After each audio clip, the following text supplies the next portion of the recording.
سلام سلام وكاب دحن مزاخن نبزع channelي نايلو معلت حيزلكن متي زلوخو زرئكن دلوخو تزبلت እንገጽና ጠቃሚ ዝበልክዎ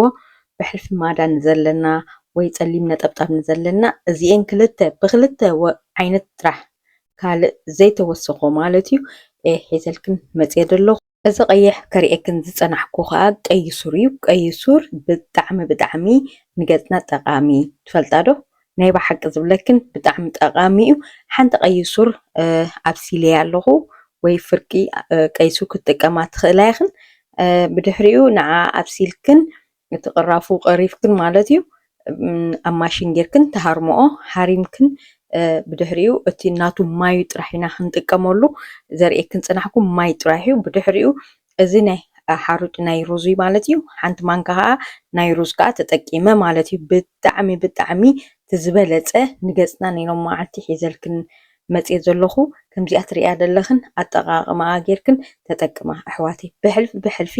ኣብ ገጽና ጸሊም ነጠብጣብ ንዘለና ወይ ማዳ ንዘለና ወይ ዝኾነ ዓይነት ንዓና ደስ ዘይብለና ኣብ ገጽና በብዓይነቱ ሓደ ገሊኡ ቀይሕ ገሊኡ ኣብ ኣፍና ሕጂ ንኣብነት ኣብ ኣፍና ጽልም ዝበለ ኣብ መዕጉርትና ቀይሕ ተኮይኑ ሕጂ እዚ ሓጋዚ እዩ ስለዚ ቀይ ሱር ከምዚኣ ጌርክን ተጠቀማ ይሕዋት ብጣዕሚ ጽቡቕ እዩ ተጠቀማሉ ኢኽን ብዙሕ ግዜ ኣነ ይጥቀመሉ እየ እዚ ናይ ቀይ ሱር ማለት እዩ ብሕልፊ ጸሊም ነጠብጣብ ንዘለና እዚኣ ተጠቀማ ኢኽን ቀይ ሱር ኮ ብብዝሒ ኣብ ዩቲዩብ ከማን ሰሪሕልክን ኣለኹ ሪኢኽኖ ትኾና ተስፋ ይገብር እንተ ዘይረኣኽኖ ከዓ ከድክን ኣብቲ ታሕቲ ኣለክን ከድክን ረኣያኽን ቀይ ሱር እቲ ዝበለጸ እዩ ከብርሃና ዝኽእል ዝሞተ ቆርበት ዘለና ከዓ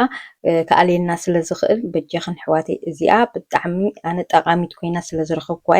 ሒዘልክን መጽእ ደለኹ እዚ ዘርኤክን ደለኹ ሓሩጭ ከዓ ናይ ሩዝ ማለት እዩ ከመይ ጌርና ኣብ ገዛና ብቕልል ዝበለ ንሰርሖ ማለት እዩ ሰሪሕልክን ኣለኹ ኣብ ዩቲዩበይ ወላ ባዕልኻትክን እቲ ናይ ሓሩጭ ናይ ሩዝ ክስርሓ ትኽእላ ኢኽን ብጽፉፍ ዝበለ ሓጺብክን ኣንቂጽክን ብጣዕሚ ጽቡቕ ጌርክን ክትሰርሖ ትኽእላ ኢኽን ስለዚ ከምዚኣ ጌርክን ተጠቀማ ብሕልፊ ገጽክን ጽቡቕ ንዘይኮነ ደስ ዘይብለክን ኣብ ገጽክን እንተለክን እዚኣ ተጠቀማ ስለዚ ሕጂ ክሕጾበ 20 ደቂቕ ማለት እዩ 20 ሚኒት ገይረ ኣለኹ ብጣዕሚ ይነቅጽ ንቕጽ ዝብል ክትሕጽበኦ ከለኽን ብለብ ዝበለ ማይ ጌርክን ቁርብተይ ማይ ከይብዛሕክን ማለት እዩ መጀመርታ ማሳጅ ግበሮ ማሳጅ ከይገበርክን ዝኾነ ነገር ቀልጢፍክን ኣይትተሓጽቦ ማሳጅ ነግድን ክትገብሮ ኣለክን ዝኾነ ነገርካ ስክራብ ዝተጠቀምክናሉ ከዓ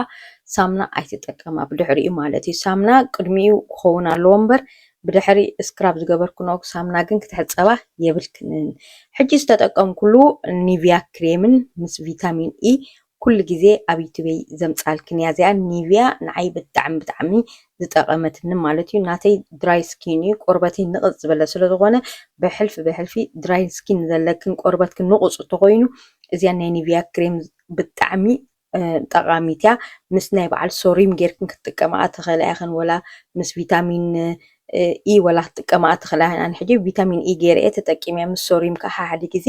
ይጥቀማ እየ ማለት እዩ ከምኣ ጌርክን ተጠቀማ እዚኣ ናይ ኖም ማዓልቲ ቪድዮ ፈቲኽና ኣተኮይንክን ላይክ ግበራ ኢኽን ሼር ከዓ ግበራ ናብ ካልኦት መሓዙትክን መተን ክበጽሕ ካልእ ከዓ ሳብስክራይብ ዘይትገብራ ሳብስክራይብ ጌርክን ነዚያ ቪድዮታተይ ኩሉ ክትሪኦ ተስፋ ይገብር ብብዝሒ ቪድዮታተይ ኣብዚኣ ሳብስክራይብ ከይገበርክን ትሪኣ ሰባት ዝበዛሕክን ክገርመክን 98 ሳብስክራይብ ከይገበርክን ሚታዊት ማለት እዩ ኢኽን ትሪኣ ፕሊስ ኣሕዋት ሳብስክራይብ ከይገበርክን ዝኾነ ንሰብ መተባብዒ ዝኾኖ ንስኻትክን ከዓ ሳብስክራይብ ግበራ ዘይገበርክን ሕጂ እንዳረኣኽኹን ብድሕሪኡ እዚኣ ዘርኤክን ደለኹ ናይ ከንፈር ቫዝሊንያ ብጣዕሚ ጽብቕቲ ናይ ስትሮበሪያ ብጣዕሚ ኣነ ዝፈትኽዋ ማለት እዩ እሳ ተጠቀማ ኢኽን ናይ ሎም መዓልቲ ማስክ ዝሰርሕ ኩልክን ብጣዕሚ ንዓይ ዝጠቐመኒ ሒዘልክን መጽእ ብሓቂ ዝብለክን ተጠቀማ ከምኣ ጌርክን ኣብሲልክን ቀይ ሱር ክትጥቀማ እየ ዝደልየክን ኖም መዓልቲ መደበይ እዚኣ ነይራ ፈቲኽና እንተኮይንክን ላይክ ኣይትረሳዕ ኢኽን ሰሰናይ ንዓኻትክን ቻው